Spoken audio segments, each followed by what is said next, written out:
ये हमारे तरफ बहुत फेमस है। उन्हीं तो रंगले बड़े बुझा था कि स्पैरो हो। यू नो गोरैया, यू आर गोरैलाक्सी कह के बा। अरे हर के धानवा यो हर के धानवा एक में मिलायो जी।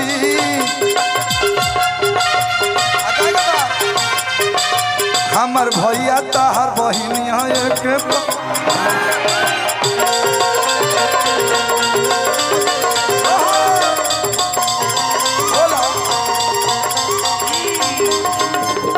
हो चलो देखुआवे चलो देखुआवे चलो देखियावे कलू के बीएन कॉलेज चलो देखुआवे कलू के बीएन कॉलेज चलो देखे। इनकर बहिन नाचली इनकर फुआ नाचली इनकर बहिन नाचली इनकर बहिन नाचली इनकर फुआ नाचली। कैसे नाचती है?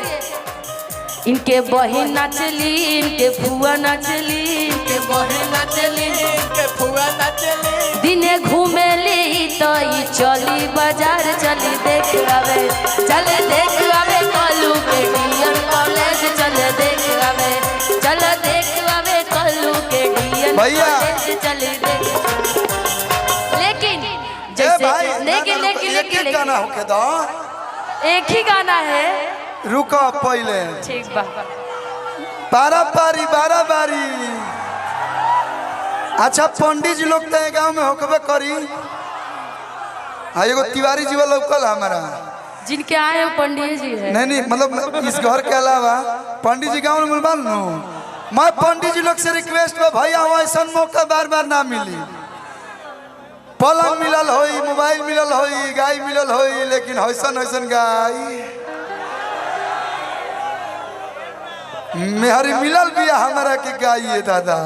हाँ कहे बा 1 रुपया 2 रुपया मतली हा पंडित जी।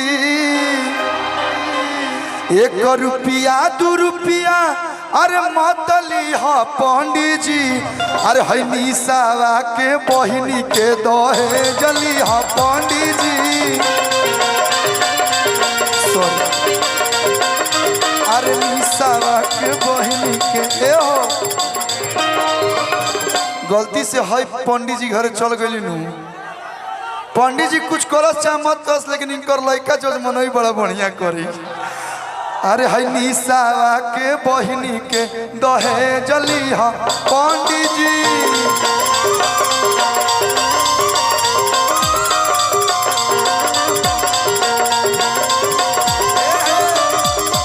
कि पंडित जी के पतारा में चूचू ही बियाए रे। आई एम सो सॉरी पहले से देखो ऐसे में पहली बार ऐसे हम लोग थोड़ा सा हल्का सा लेकिन उतना भी नहीं पहली माफी चाहूंगी। पंडित जी के पतारा में चूचू ही बियाए रे।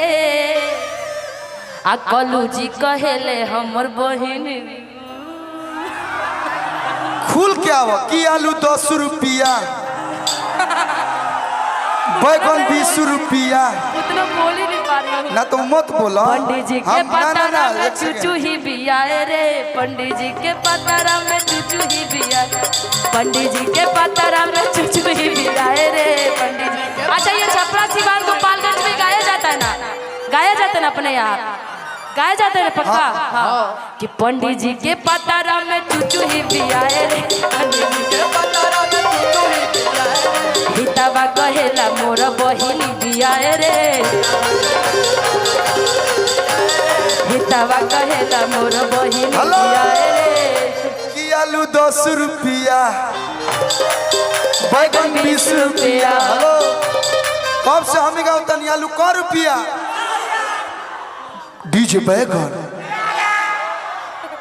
बैगन ठीक है उधर से नहीं महावीर वाला तनी आलू 10 रुपया बैगन 20 रुपया। अब पंडित जी के पॉकेट में मोबाइल नोकिया। पंडित जी के पॉकेट में मोबाइल नोकिया। धूम मचाले धूम रिंगटोन बाजेला हिलेला मोछिया। रिंगटोन बाजेला हिलेला मोछिया। लेकिन पंडित